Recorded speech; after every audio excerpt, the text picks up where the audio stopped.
아멘. 여러분, 사무엘서를 한마디로 이제 요약을 한다면 참된 왕, true king, 참된 왕을 찾는 이야기입니다. 진짜 왕. 하나님이 이미 이제 이스라엘에게 왕을 약속해 주셨습니다. 하나님이 약속하신 왕은 어떤 왕이냐면 세상의 왕과 다른 왕이었습니다. 세상의 왕은 어떤 왕이냐면 자기 힘을 키우고 자기 부를 이렇게 키우는 그런 왕이었죠. 그래서 백성들을 억압하고 백성들을 이용해서 자기 배를 채우는 그런 왕이 세상 왕이었던 거예요. 근데 하나님이 원하시는 왕은 어떤 왕이었냐면 백성을 섬기고 백성의 유익을 채워주는, 그래서 정말 가난하고 소외된 자들, 약한 자들을 일으켜 세우는 그런 왕이 하나님이 원하셨던 왕이었던 거죠. 그런데 사울 왕을 세워놨는데 사울 왕은 그런 왕이 아니었습니다. 지난주에 우리가 살핀 것 같이 사울 왕은 처음에는 굉장히 겸손했어요. 그런데 은혜를 잊어버리니까 그 겸손이 변해서 교만한 사람이 되어버렸습니다. 이것으로 인해서 하나님이 사울을 버리신 것이죠. 이것을 이제 사무엘이 알게 된 거예요. 그래서 사무엘이 이것을 알게 되고 하나님이 사울을 버렸다라는 사실을 알게 된 후에 막 슬퍼합니다. 아마 사무엘의 그 마음에 실망이 굉장히 컸던 것 같아요. 자신은 굉장히 이 사람이 적합한 사람이다.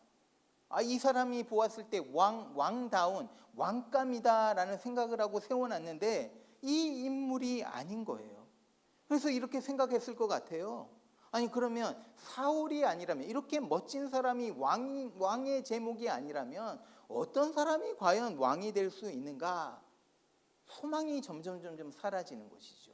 낙심했을 것 같습니다. 아마도 이런 자격을 갖춘 사람이 없을 것 같은 그런 마음이 들면서 정말 슬퍼했던 것 같아요.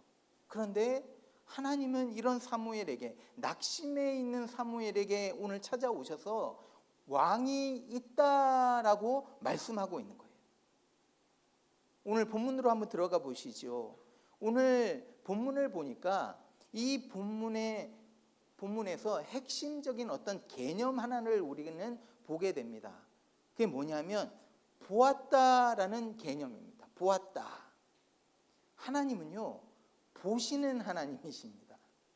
God sees. 하나님은 보십니다. 그래서 슬퍼하고 있는 사무엘에게 나타나셔서 하나님이 이렇게 말씀하세요. 보여주십시오. 네가 그를 위해서 언제까지 슬퍼하겠느냐? 너는 뿔에 기름을 채워가지고 가라. 내가 너를 베들레헴 사람 이새에게로 보내리니 이는 내가 그의 아들 중에서 한 왕을 뭐라고요? 보았느니라 하느니라. 여기서 보았다라는 단어를 영어 번역을 보시면 chosen이라고 했는데 히브리어 문자 그대로 보면 한글 성경이 더 정확합니다. 한글 성경이 맞아요. 그래서 영어로 이것을 번역했을 때 I have seen me a king 이렇게 번역이 되는 게 맞습니다. 그러면 하나님이 도대체 무엇을 보셨을까요?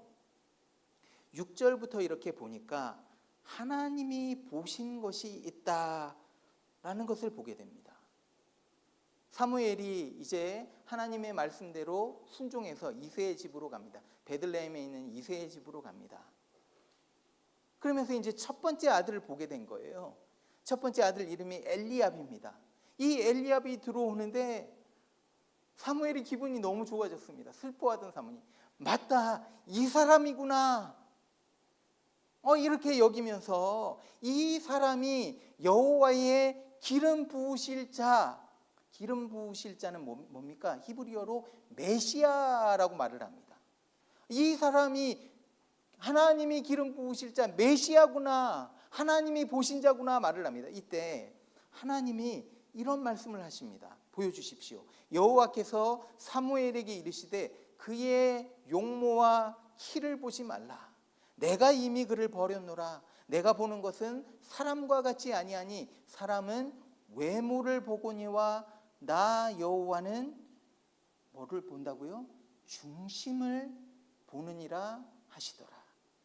여러분 이제 제가 이제 좀 뭐 뉴스 같은 걸 보니까 유럽에는 소매치기가 그렇게 많대요. 그래서 관광을 가든지 하면 굉장히 조심해야 된다라는 소리를 들었습니다. 그래서 소매치기를 하기 위해서 3명에서 4명이 이렇게 좀 같이 몰려다닌대요.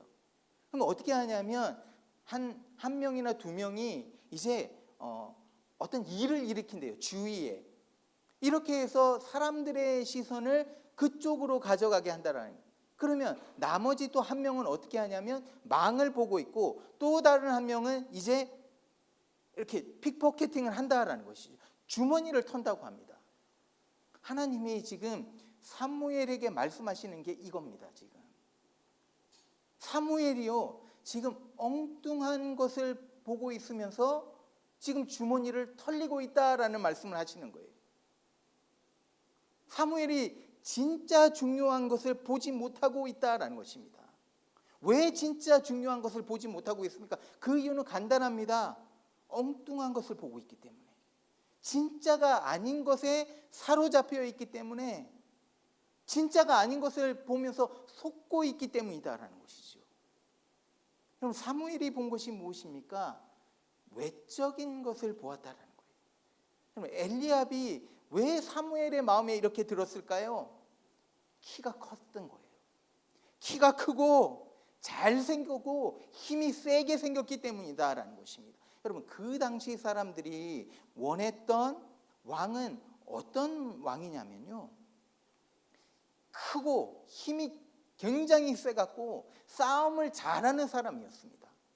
그래서 이 사람이 전쟁에 나가면 뭐 적군들이 그냥 벌벌벌벌 떨 수 있는 막 거대한 거인과 같은 그런 사람을 원했던 거예요. 다시 말하면 사무엘은 지금 무엇을 보고 있습니까? 그 사람에게 있는 어떤 달란트와 재능, 그 사람이 가진 능력을 보고 있다라는 것이죠. 이렇게 사무엘이 엉뚱한 것을 보고 있으니까 하나님은 사무엘에게 내 주머니가 지금 털렸다라고 말씀하고 있습니다. 진짜가 아닌 가짜를 보고 있는 거예요. 여러분 우리가 사람을 판단할 때 무엇을 가지고 판단합니까? 우리는 주로 외적인 것을 봅니다. 남성들은 어떻습니까? 여성의 그 외적인 아름다움을 막 봅니다. 우리는 외적인 것에 포커스를 맞춘다라는 거예요. 얼마나 그 사람이 똑똑한지, 얼마나 많은 재능을 가졌는지, 얼마나 성공했는지, 얼마나 부유한지, 뭐 이런 것들을 봅니다. 결국 우리도 사무엘이 본 가짜들을 많이 본다라는 거예요. 진짜가 아닌 것들을 본다라는 거예요. 여러분 한 사람을 진정으로 알기 위해서는 무엇을 봐야 됩니까? 그 사람의 중심을 봐야 된다라는 것입니다. 겉모습은 사실은 부수적인 거예요. 이게 다가 아니다라는 것입니다. 여러분 나 자신이 어떤 사람인지 어떻게 압니까? 내가 뭐 이루어 놓은 것 이것 갖고 알 수 있는 게 아닙니다. 내가 내 자신을 나는 어떤 사람일까? 어떻게 합니까? 여러분 안에 있는 중심을 바라봐야 된다는 거예요. 다시 말하면 내 인격이 어떤지, 내 캐릭터가 어떤지, 내 성품이 어떤지, 이것이 바로 내가 누구인지를 말해준다라는 것입니다. 여러분 이 성품이라는 것, 캐릭터는요, 이 본질이 뭐냐면 본질은 마음의 동기입니다. 모티베이션입니다. 내 마음에 어떤 동기가 있는지 그것이 바로 나라라는 것입니다. 어쩌면 지금 우리도 많이 속고 있는 것 같아요. 진짜가 아닌 것에 우리의 시선을 뺏기면서 지금 소매치기를 당하고 있는 것이죠. 예를 들면 이런 것입니다. 여러분 오늘날 이 세상은 외적인 아름다움의 그 이미지를 끊임없이 우리에게 막 주입시키는 그런 시대를 우리는 살아가고 있습니다. 문화가 그래요. 사회가 그렇습니다. 그래서 어느 때보다 자신의 외모에 대해서 더 관심을 가지고 더 많이 생각하는 시대가 바로 이 시대인 것 같아요. 그래서 이 정도가 너무 심해져 가지고 이것이 우리의 영혼을 갉아먹고 있습니다. 여러분, 우리 젊은이들뿐만이 아니죠. 많은 분들의 이 자존감이 어디서 옵니까? 여성들 보니까 내가 얼마나 날씬한지, 내가 얼마나 매력적인지, 이것으로 자존감이 왔다 갔다 하는 거예요. 그래서 거울 속에 비추인 내 모습이 정말 못나 보이고 막 그냥 왜 내가 이렇게 못나 보이지 이런 생각이 들 때 자존감이 막 무너지는 거예요. 반대로 거울 속에 비친 내 모습이 좀 괜찮아 보이면 자존감이 쫙 올라갑니다. 여러분, 마틴 루터 킹 주니어 목사님이 유명한 연설을 한번 하죠. I have a dream. 이 연설 여러분 우리 다 알고 있지 않습니까? 너무나 멋진 연설입니다. 이 연설에서 마틴 루터 킹 주니어 목사님이 이런 말을 해요. 사람의 피부색이 아닌 인격의 내용으로 평가받는 나라를 꿈꾸고 있다라고 말을 합니다. 피부색이 아닌 인격의 내용으로 평가받는 나라. 여러분, 포르노그래피는요, 이것과 정반대입니다. 포르노는 하나님이 보시는 그 시선과 완전히 반대되는 방식으로 사람을 보는 거예요. 피부와 어떤 육체에만 그 시선을 고정시켜서 그 안에 있는 인격은 전혀 보지 않는 것이 바로 포르노그래피입니다. 아무 영혼도 없고 아무 인격도 없고 그냥 단지 물체로 보는 것이죠. 사랑하는 여러분, 오늘 여러분들이 보는 것은 무엇입니까? 저는요, 저와 여러분들이 하나님이 보시는 것을 보기 원합니다. 다른 사람을 바라볼 때 외모가 아니라 그 사람의 인격을 보십시오. 또 여러분 자신을 바라볼 때 여러분에게 있는 그 외적인 것들을 바라보는 것이 아니라 여러분 마음 중심에 있는 그것을 보십시오. 우리는요, 외적인 것보다 내 안에 있는 그 인격, 거기에 더 관심을 가져야 되는 거예요. 그래서 저는 이렇게 생각합니다. 여러분, 우리의 몸을 가꾸는 거 되게 중요해요. 건강 챙기고 이렇게 하는 거 되게 중요합니다. 그런데 그것보다 우리가 더 챙겨야 될 것이 있는데 그게 무엇이냐면 바로 우리의 마음, 우리의 성품, 우리의 중심을 가꾸어야 된다라는 것입니다.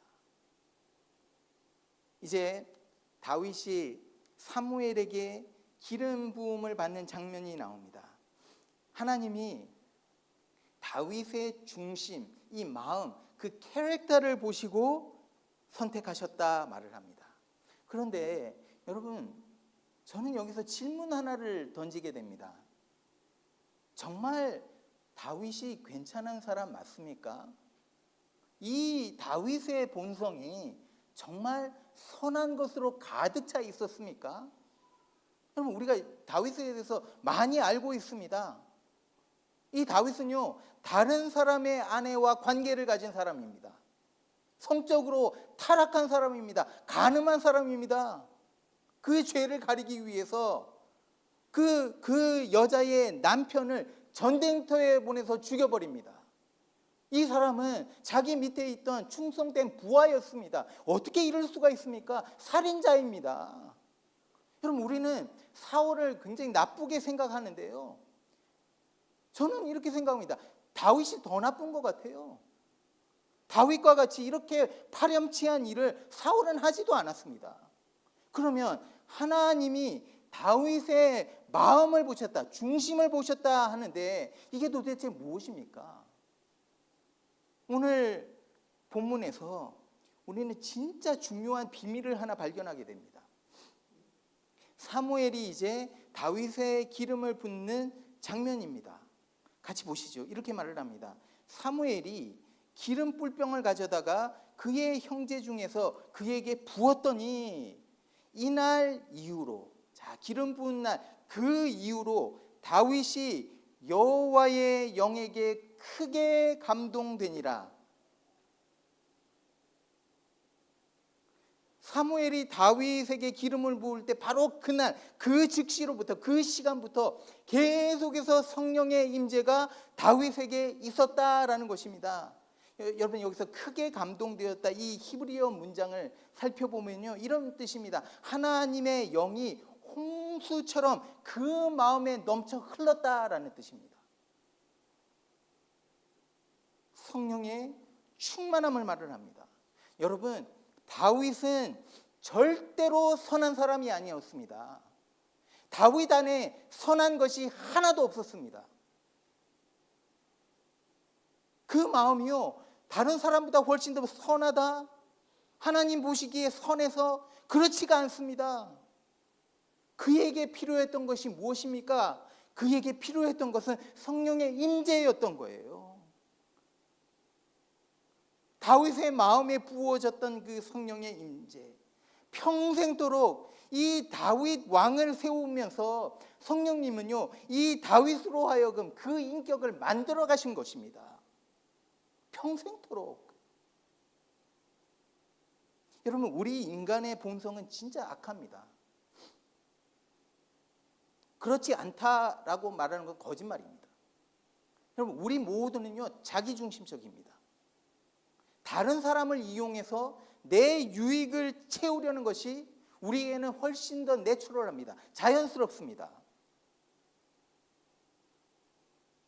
우리가 다른 사람을 막 섬기고 희생하고 막 나를 낮추고, 이거는 우리에게 부자연스러운 일인 거예요. 만일에 어떤 사람이 그렇게 한다라고 하면 이 세상은 뭐라고 말하냐면 그 사람을 가리켜서 손가락질하면서 저 정말 바보 아니야, 이렇게 말을 합니다. 바보라고 말을 합니다. 여러분, 우리는요, 내가 먼저 행복해야 됩니다. 내가 먼저 배불러야 됩니다. 내 인생이 다른 사람 인생보다 훨씬 더 중요합니다. 그렇기 때문에 세상은 이렇게 말을 하죠. 네 인생이 정말 가치 있기 때문에, 네가 정말 중요하기 때문에 너 먼저 네 자신을 먼저 사랑해.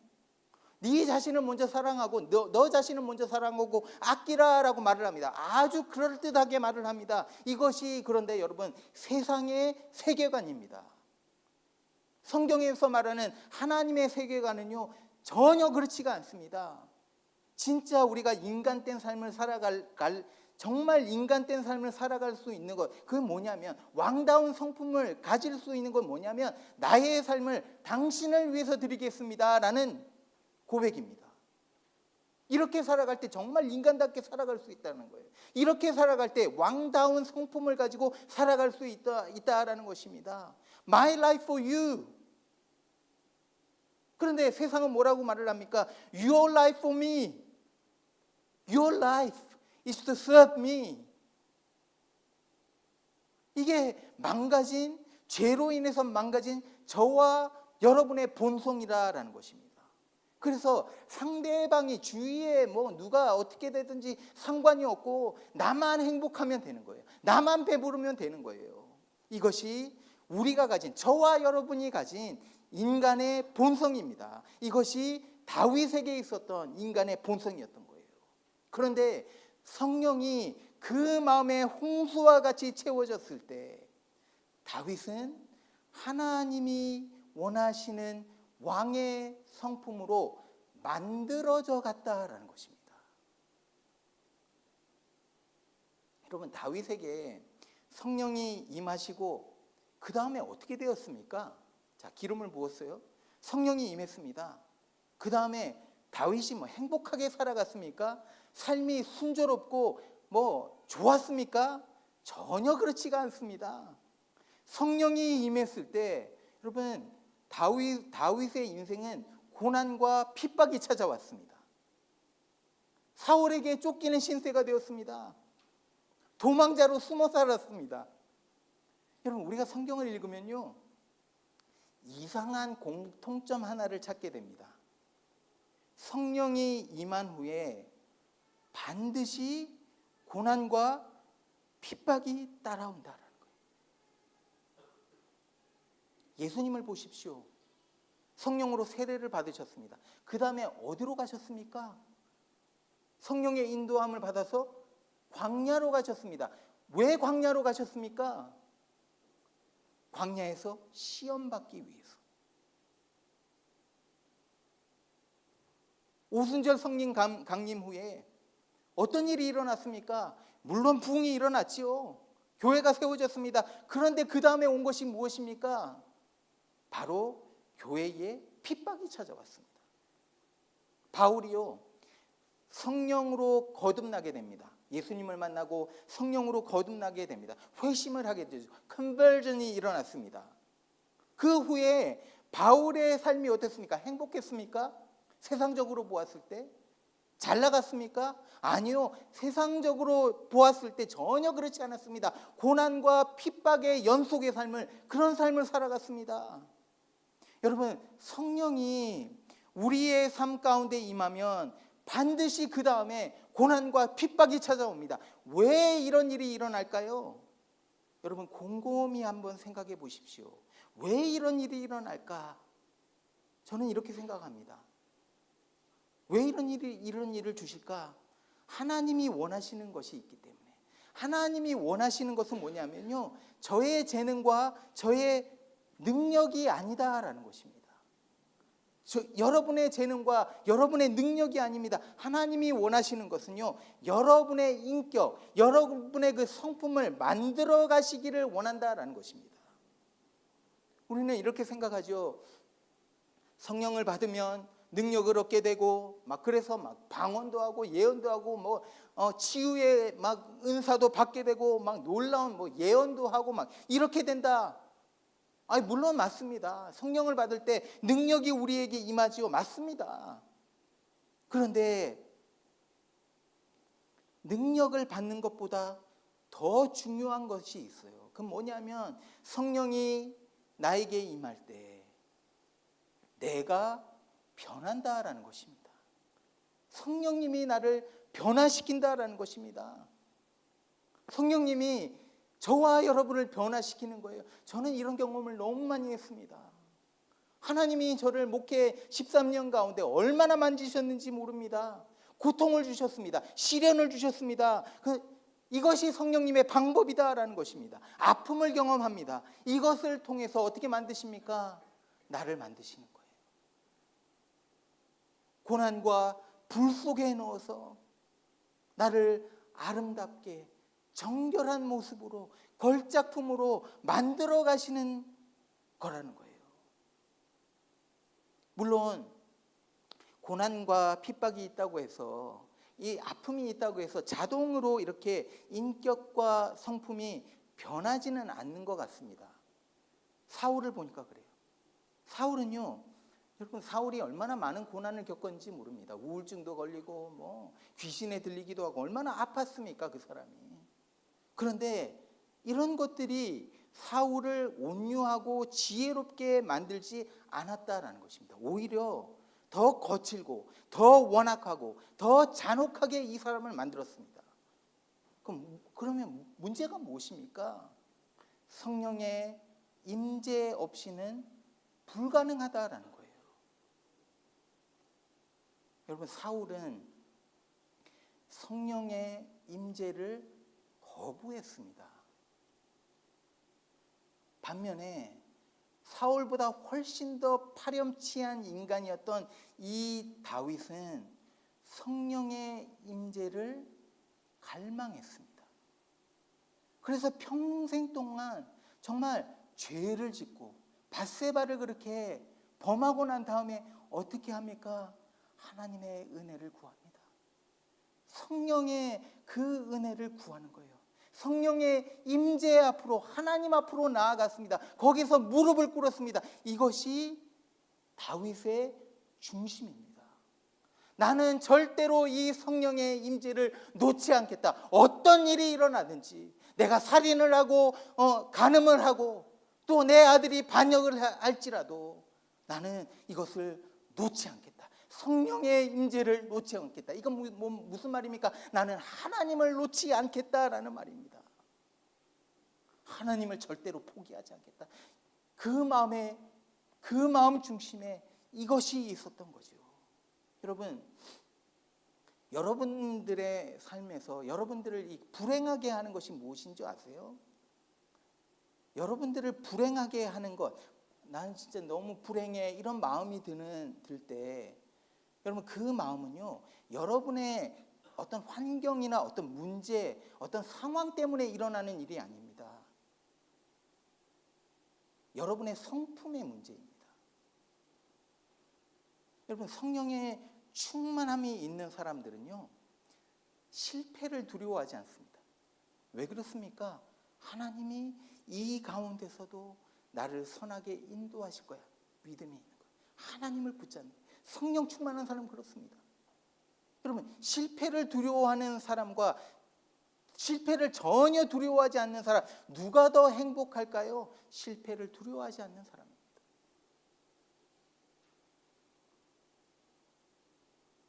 여러분, 성령 충만한 사람은요, 다른 사람에게 인정받기 위해서, 나를 증명하기 위해서 그렇게 애쓰지 않습니다. 왜 그렇습니까? 이미 하나님이 나를 인정해 주셨기 때문에, 성령의 충만함 속에서 내가 그것을 알고 있기 때문에. 근데 성령의 충만함이 없어질 때 어떻게 됩니까? 내가 스스로 증명하려고 하는 거예요. 그래서 강박감이 듭니다. 불안에 시달립니다. 남들보다 앞서기 위해서 수단과 방법을 가리지 않고, 그래서 때로는 부정직함과 막 일을 너무 많이 해갖고, 내가 뭔가를 이루기 위해서 일을 너무 많이 해갖고 과로에 매여 살아갑니다. 자기 스스로를 무엇인가 이루어서 증명하려고 하는 거예요. 그런데 성령 충만한 사람들은 어떻습니까? 이미 나는 인정을 받은 사람. 괜찮아. 넉넉함이 있는 거예요. 어떤 사람이 더 행복할까요?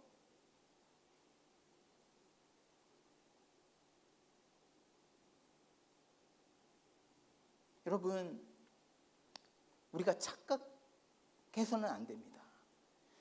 우리를 불행하게 만드는 것은 상황이 아니라 우리의 캐릭터입니다. 우리 마음 중심의 그 동기가 저와 여러분을 괴롭히는 거예요. 힘들게 하는 거예요. 그렇다면 하나님이 기뻐하시는 그 캐릭터, 그 중심을 가지기 위해서는 어떻게 해야 됩니까? 이거 마지막으로 살피고 말씀 마치겠습니다. 잊혀진 아들을 바라보아야 됩니다. 잊혀진 아들을 바라보아야 된다. 오늘 스토리에서 다윗은 잊혀진 아들이었습니다. He was a forgotten son. 이새에게 8 아들이 있었습니다. 이새가 사무엘 앞에 7 아들을 세웠습니다. 히브리 문화에서는 7이라는 이 숫자는 완전함을 상징하는 숫자입니다. 그래서 사무엘이 이새의 아들 7명을 보고는 어떤 생각을 했을까요? 아, 이게 다 끝났구나. 7 아들 끝났구나 라고 생각했을 것 같아요. 그래서 사무엘이 이새에게 이렇게 물어봅니다. 이게 다인가? 이새소? 이게 다인가? 이때 이새가 하는 말을 한번 들어보십시오. 이렇게 말을 합니다. 이새가 이르되 아직 막내가 남았는데 그는 양을 지키나이다. 히브리어로 이 막내라는 단어는요, 하카톤이라는 단어입니다. 이 단어는 물론 이제 나이가 어리다라는 뜻이 있지만 거기에 더해서 하찮다, 별 볼 일 없다, 중요하지 않다라는 의미를 함께 담고 있습니다. 그래서 이새의 대답을 이거를 좀 풀이해 보면 이런 말입니다. 막내가 지금 남아 있는데, 이 다윗이라는 막내가 남아 있는데 이 녀석은 별 볼 일 없는 녀석입니다. 왕감이라고 하기에는 전혀 그런 생각이 들지 않는 그런 인물입니다. 그래서 불러오지도 않고 그냥 양측에 놓아두었습니다. 아버지의 머리에서 잊혀진 사람이 바로 다윗이었던 거예요. 여러분, 우리는 잊혀진 다윗에게서 누구를 보게 됩니까? 잊혀진 예수님을 보게 됩니다. 여러분, 왜 다윗이 잊혀졌을까요? 아버지 머리에서 보잘것없는 외모였기 때문에. 키가 작고요. 별로 별 볼 일이 없었습니다. 힘도 없이 그냥 비실비실했던 것 같아요. 그러니까 별 볼 일 없는 그런 인물이었다라는 것입니다. 여러분, 예수님의 모습을 이사야 53장에서 이렇게 표현합니다. 이 53장 2절입니다. 그에게는 고운 모양도 없고 훌륭한 풍채도 없으니 우리가 보기에 흠모할 만한 아름다운 것이 하나도 없다. 세상적으로 보았을 때 뭐 특별한 것이 없는 거예요. 별 볼 일 없는 거, 못난이처럼 보이는 거예요. 여러분, 다윗이 베들레헴에서 잊혀진 바 되어서 양과 함께 있었듯이 예수님이 자기 땅에 오셨는데 잊혀진 바 되셔서 양과 다른 동물들 사이에서 태어나셨습니다. 다윗이 아버지에게 잊혀진 바 된 것 같이 예수님은요, 십자가 위에서 죽으시면서 하나님 아버지로부터 잊혀진 바가 되었습니다. 사무엘이요, 첫째 아들 엘리압을 이렇게 보면서 뭐라고 말을 하냐면 이 사람이 여호와의 기름 부으실 자다라고 말을 하죠.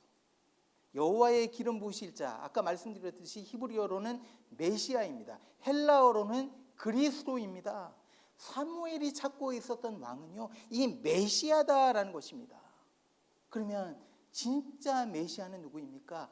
다윗이 진짜 메시아가 아니라 예수님이 진짜 메시아다라는 것입니다. 그가 진정한 왕이다라는 것입니다. 다윗은 예수님의 그림자다라는 것이죠.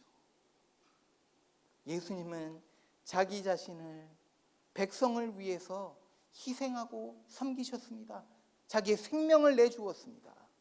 예수님의 마음 중심에는 온유함과 자비함과 사랑이 가득했죠. 이것이 메시아의 성품이었습니다. 왕이신 메시아. 이것이 하나님이 약속하셨던 왕의 모습입니다. 그러면 우리가 어떻게 이런 왕의 성품을 가질 수 있습니까? 답이 있습니다. 우리가 어떻게 하면 이런 캐릭터를 가질 수 있을까? 보여주십시오. 왕을 알지 못하면 결코 왕다운 성품을 가질 수 없습니다. 잊혀진 그 왕을 우리가 모르면 그 성품을 가질 수 없다라는 것입니다. You will never develop kingly character without knowing the king. 왕을 알지 못하면 결코 왕다운 성품을 가질 수 없다. 여러분, 우리가 하나님이 기뻐하시는 그 중심, 성품을 가지기 위해서 여러분, 왕이신 메시아 예수 그리스도를 알아야 되는 거예요. 다윗이 성령의 임재를 놓지 않았던 것 같이 우리가 이 예수 그리스도를 놓지 않고 끝까지 붙잡고 함께 동행하는 것입니다. 이렇게 될 때 우리는 예수 그리스도의 성품을 닮아가게 되는 것이죠. 사랑하는 여러분, 예수 그리스도를 알고 그 성품을 닮아감으로 하나님의 기쁨이 되시는 여러분 모두가 되시기를 축원드립니다.